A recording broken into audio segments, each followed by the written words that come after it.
Good morning once again, and thank you for joining our webinar, Consumer Behavior and Retail Trends in the New Normal, the third webinar in our series focused on discretionary consumer activity.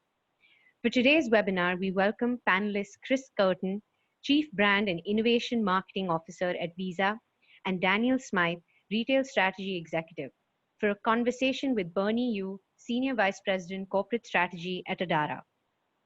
Before we begin our discussion for today, Carolyn, Corda, Chief Marketing Officer at ADARA, will share the latest from us. For those of you who are joining us for the first time today, Carolyn Corda is an industry leader in customer data and predictive intelligence. As the CMO of ADARA, she is responsible for aligning the brand with the company's expanding mission and growth goals. Prior to ADARA, Carolyn was Managing Director at Accenture, where she led the applied intelligence practice for the travel sector. Before that role, she was a senior executive at Epsilon with responsibilities for developing and launching new data solutions.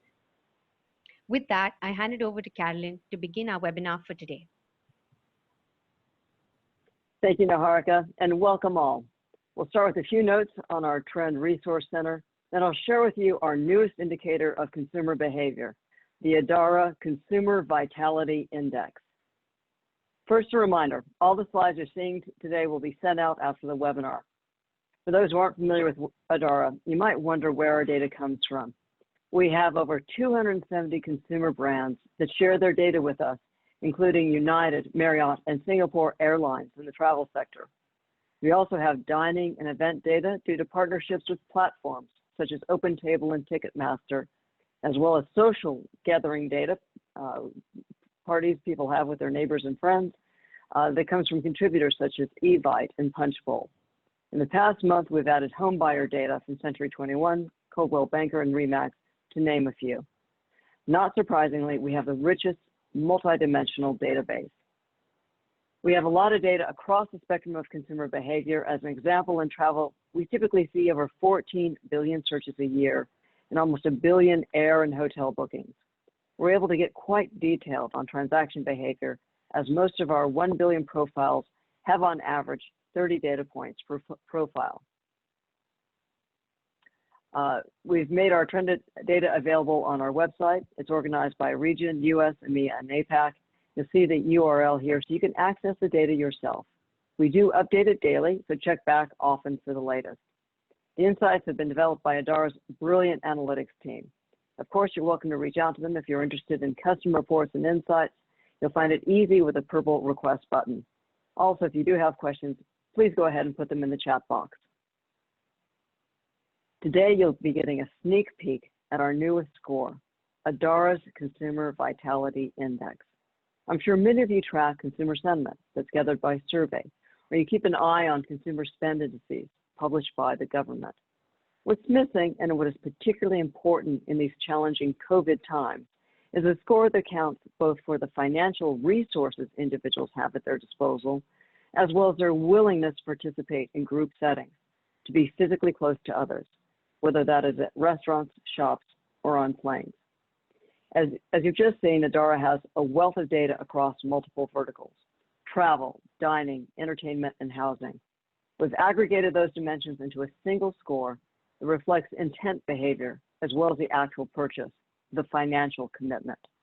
By looking at search and booking behavior for activities that by necessity put people in contact with one another, we can quantify how comfortable individuals are to be out in public.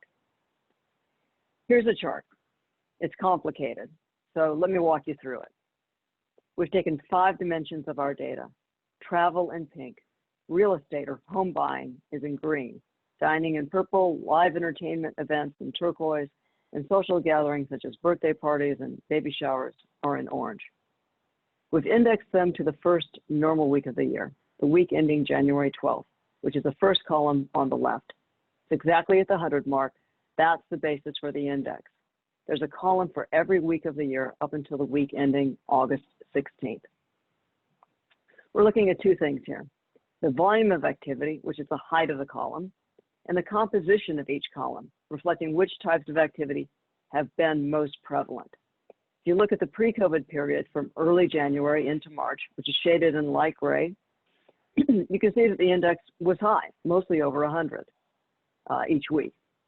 Most of the movement in the index was driven by real estate, the green stack, and a bit by dining, the purple chunk. Of course, when COVID hit in March, there was a rapid decrease in the overall index. It dropped to 25, 1/4 of the activity compared to early January. Real estate in green continued to perform well, while travel was significantly reduced and events and dining became essentially non-existent. You'll see that there's hardly any turquoise, any blue in the columns for the rest of the year. And dining in purple doesn't come back until late May. The index bounces around the 30 mark from mid-March until early May, when there was a big bump up to 50 driven by real estate. To help look at the various parts of the year, I've also shaded the period from mid-May into August in gray and labeled it current period. During this period, the index bounced around 40 mark, which mostly increases and decreases the volatility in the index resulting from changes in real estate activity, with some slight recovery in travel in June and early July. There's one exception, a big peak in the week of July 19th, as we saw a big bump in home buying. Looking to August, we've seen that the social gatherings, the orange blocks, have dropped off in the last couple of weeks. That's likely a result of fewer events as families prepare for kids and teens to go back to school. We'll be posting this index on our website in the next week, so you're welcome to check back to see how consumers' behavior is progressing in the weeks to come. Our hypothesis at ADARA is that there are stages that consumers will transition through as we progress from early recovery activities such as dining and social gatherings, shopping, staying at hotels, to activities that require greater financial resources and involve less controllable environments, more public environments. Over time, we expect there will be more flying and a greater interest in more congested venues such as theme parks and casinos. Also, as people feel greater financial optimism, we expect investments in home upgrades and auto purchases will increase. We're exploring each of these topics. Today it's shopping, to understand how consumer behavior is changing and what that means for the industry. In the weeks to come, we'll address each of these topics you see here on the chart, ending with cruises. We believe that when travelers are comfortable taking a cruise, we will have truly transitioned to a new version of normal. It's an honor to have Chris and Dan as our panelists today. I can't think of two experts better suited to tackle the topic, along with Bernie as moderator.